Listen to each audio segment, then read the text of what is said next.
ni wenye matumaini makubwa.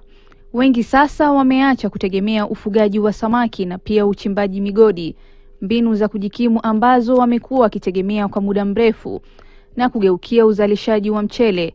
Wakulima hawa wanasema uvuvi na uchimbaji madini unaambatana na hatari zake, kwani pato ni duni na hata kunao waliopata ulemavu wa maisha. Compare na lake ama mine, imereduce sana mambo. Ukienda lake unaweza pata accident zingie kwa maji, hata gold unaweza sink hapo ukienda kutafuta gold. Lakini hapa ukikuja kutu sawa, hata kadi kidogo, lakini uko sure utapata hiyo.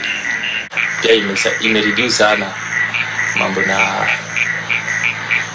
wizi na kurandaranda, hizi kuna kazi. Mradi wa ukuzaji mpunga wa Sagama umewapa matumaini.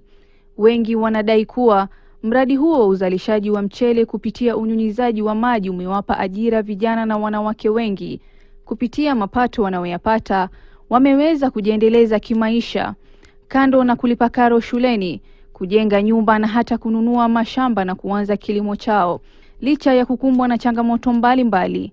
Saa zingine mambo na maji, mafuriko, maji na tuseme mvua imenyesha mingi, sasa mafuriko saa zingine naenda na mchele hata kwa nurseries. Kwanza ndege, unaona mpaka saa hii kufukuza ndege ni mingi. Pesa pia inafaa kuwa na pesa kwa mfuko.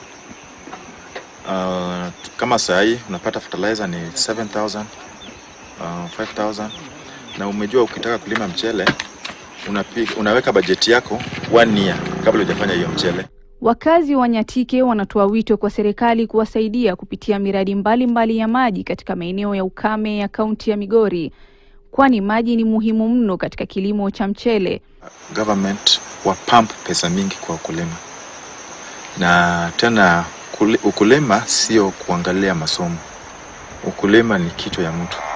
Na hii irrigation yetu inaweza lisha hii kaunti mzima juu ya hii ukulima. So niko naomba